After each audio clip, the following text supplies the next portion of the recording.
Well, Bill, if you're wondering what the whole succession thing is all about, here it is. Mark, why don't you come on up? Mark certainly is the last here, but not the least.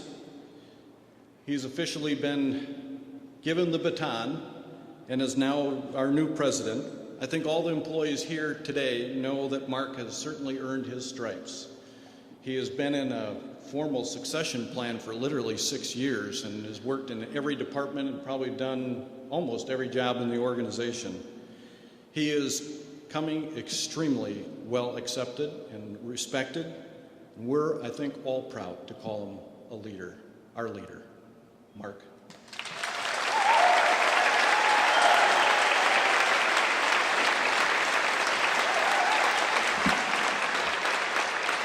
Thank you.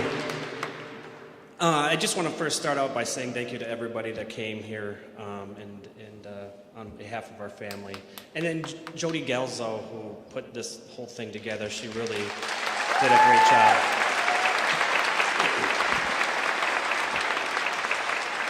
So as I sat and wrote the speech for my mom's retirement party, I couldn't help back to think to some of the earlier memories about PHS and where it all started. I don't really remember my mom talking about opening up a business because I was a senior in high school and I didn't really pay attention to my parents all that much. So when I was thinking about my memories, I always go back to that little small building, that blue building on Charles Avenue. At that time, again, I still really didn't understand what she was doing or what type of business she was getting into. But I remember walking into this place thinking, oh, so this is what she's doing, okay. The warehouse was small, and I remember a small shelf with a variety of medical equipment and supplies on it. Thinking, oh, she's just selling medical equipment and supplies. Okay, cool. Good for her. As I continued on with my own life, not thinking a whole lot about what my mom had started, one day she asked me to help out. At that time in my life, I was young, dumb, and needed cash, so I said, sure, why not? Working with mom should be a breeze, right? Easy money, pretty simple. Well, my first job was to deliver oxygen to patients. These patients were already set up, so my job was just to replace their tanks. When I came in for that first day, again thinking easy money, breeze, working for mom, I was quickly realized I was in for a rude awakening when she introduced me to Chris Garrity, who cannot be here, unfortunately. Chris was going to train me on the proper use, handling, and safety of oxygen. And if you know Chris, he's a straight shooter, and he doesn't have much tolerance for young punk kids such as myself back then. He was really intimidating to me, and I remember him one time just saying, just take 35 to Crosstown and you'll get to this house. That time I had no idea what Crosstown was, but thank God for Hudson map books. As it turned out, Chris's training was an eye-opener for me. It was the first time I felt the sense of seriousness and gravity of what type of company this really was and the fine line for error and high-quality care. I remember feeling scared at the responsibility of me being in charge of the air for this patient to live, even if I was just exchanging the tanks. These were little babies and young kids that needed this, and it was up to me to kind of help make this happen. Pretty scary for a young punk kid, but I took confidence in my mom's trust in me to do this, as well as the essence of helping a child breathe and live at their home with the family. I started to work for my mom on Thursdays, delivering O2 to patients that needed the big H tanks. I have many, many fond memories of delivering these tanks, but I have my one favorite memory was a day that Sandy and I had to go and deliver a bunch of supplies. So I was driving my car, she was driving her car. But as we were leaving this home, it was kind of in the springtime, so it was kind of wet and snowy and muddy and that sort of thing. I got my car stuck. I was backing out. I got it stuck in an embankment on this patient's driveway. So Sandy comes out and she's helping me push while I'm driving the car. And as I'm starting to gain momentum and I'm just putting the gas down, I look on my rearview mirror and there's Sandy just getting doused with mud. I mean, mud from head to toe. I felt pretty dumb for doing this, and I didn't know how I was going to explain me driving the car while Sandy pushed. And I still can't explain it, so I'm sorry, Sandy. Also, another fond memory of me, of the early days of PHS was October 31st, 1991. I don't know if anybody remembers that day. I remember it vividly. That was the biggest snowstorm in the Twin Cities history. We got about 10 feet of snow, and I just started off. I needed to make 3 deliveries, one to Excelsior, Minnesota, and then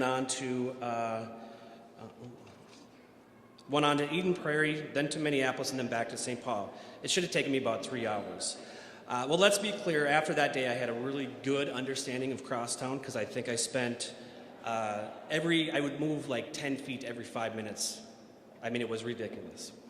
I remember finally getting back to the office around 9 a.m. or 9 p.m., assuming that there would be no one there, just to find my mom and Chris waiting for me. And that, again, this was back before cell phones were invented, so there was no use of me calling and saying, I'm on my way, or I'm okay, everything's fine. That was the day that built into my sense of importance of the work that my mom's company was really doing. Rain, sleet, the biggest snowstorm in Twin Cities history, it didn't matter. It would not get in the way of delivering to these kiddos what they needed to survive successfully in their homes. So I fast forward 10 years. I was working in a job in sales and only hearing about PHS at family outings. I understood that things were going really well, and I had one of my close friends, Tom, working at PHS as an IT guy. As friends do, we always would talk about our jobs and that sort of thing. And Tom would always tell me how great it was to work for my mom and what a great company she had. Yeah, she was loud and a little different, but she knew how to take care of her patients and her employees. He truly meant that and would give me phenomenal examples of things that she did that made the staff feel valued and the children, families cared for. At that time, I was about 28 and expecting our only child. I had been working in sales for a company for about 10 years and really enjoying it. We were up at our cabin, and my mom asked my sister and I do plan on retiring at some point in my life. Would you or your sister want to take over the company? Not at all. Not interested. Thanks, Mom. I didn't know anything about home care, anything about medical, nothing. All I knew was how to deliver an oxygen tank. All the while, in the back of my mind, I thought about the important work that my mom had begun and the importance of keeping it going with a quality that she valued and taught me. After talking through this with Jody and my parents, I decided to take this once-in-a-lifetime opportunity and go for it. My mom always said she'd be there to help, mentor, train, and how to do the work to run the business. She said there wasn't a manual for this. Just watch, learn, listen, and ask questions when you don't know something. My mom moved forward with putting together a thorough plan for me to start understanding the business and develop a good working foundation. Well, that plan has come to fruition, and yet here we are.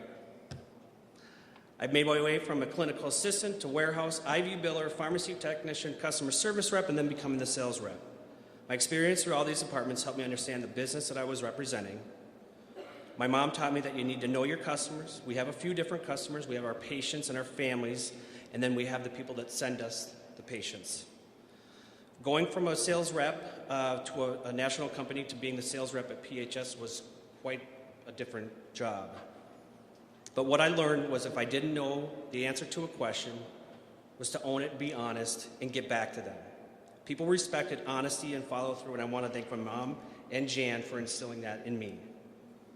That's a quality that PHS has been built on and will continue to be built on for the next 22 years. As I transitioned my way out of the sales rep role, and thank God for Tamara Schaefer for taking that piece over, Susan was still about 5 years away from retirement. At this point, I wasn't quite sure what my mom had in mind for me, but I quickly found out. She came into the senior manager's meeting and said, we need a customer service manager. So I was sitting there thinking through my head, who could be our next customer service manager? Going, no, not that person. Yeah, maybe that person. No, not that person. She said, Mark, I think you should do it. I'm like, what? No. Me? Take on the customer service manager position? Not at all. I chuckled to myself thinking she was kidding, but she wasn't. And what did I know about customer service, about the customer service department? The SMNs, the prior auths, the verbal orders, the admissions, the confirmed order edit list, the audits, the UOs, etc. I remember working as a patient service rep, and Cameo, one of our previous customer service managers, always had a line of folks outside her door asking questions. And I was one of those people, always outside her door asking questions, answers I didn't know. But now I needed to be the one to answer those questions for all the other folks. But what calmed my nerves was my mom reassuring me that everything would be fine, that this too was part of the process. She also reminded me that we had a great team to back me up. Cameo, Pam, Judy, Lori, and herself. And I think I wore out a path to each one of their offices as I would constantly go and ask them questions. And also, what helped out the process was the customer service folks. They made my job really easy. We always had this, as long as we had the child in the decision-making process in mind, we knew that that was always going to be the right answer. We were always going to have the right answer if we had that taking care of the kid in the decision-making process. I really enjoyed the experience, and I have to say thanks to Lisa Jensen for coming on as the next customer service manager. And it was now again time for Mom to pull something out of her hat to say, okay, now what are we going to do with Mark? Because she was still a few years away from retirement. Her next step was for me to run each of the senior teams areas for 3 months while they went on to 3 months sabbatical. They would be totally cut off from pediatric home service so that I couldn't utilize them for questions or answers or decisions, but to utilize the staff that they had and try to understand what each and every one of those people went through on a day-to-day basis. Nuts, maybe, but a brilliant idea on her part. I needed to understand the in-depth of what each of these folks did, understand the challenge that they faced, and the decisions they make while maintaining our philosophy of taking care of the child. I wanted to acknowledge the support, dedication, understanding, and guidance of the managers and the employees that I worked with during this time. I cannot tell you the knowledge that I took away from this experience. It deepened my appreciation and understanding of the complex and important nature of this work and the work that everybody there did. Everyone from the senior managers to the managers, supervisors, leads, to the employees make this organization a great place to work. The compassion and the dedication to taking care of the child is alive and well within this organization. It is a part of who we have become as a culture. We have my mom to thank for that.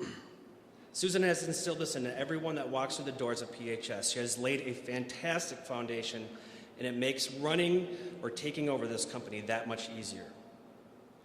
May 31st, 2012 was a date I think many people had on their mind that may never come, mine included. But as I sat in my office on May 31st, looking at my calendar going, wow, it's really here, May 31st, 2012. That was her official day of retirement.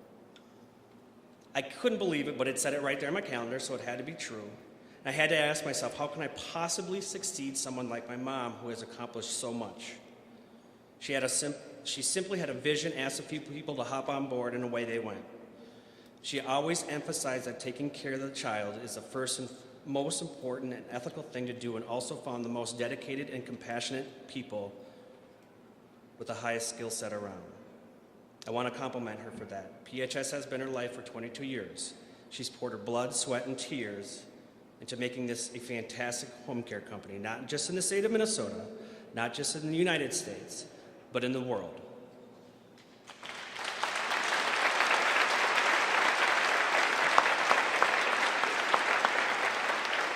There's nobody out there doing this type of work with the quality that we do, and she deserves all the credit. She would tell you she deserves none of the credit, but without her vision of PHS, none of this would be possible. She has laid the foundation and ingrained it with every fiber that PHS is.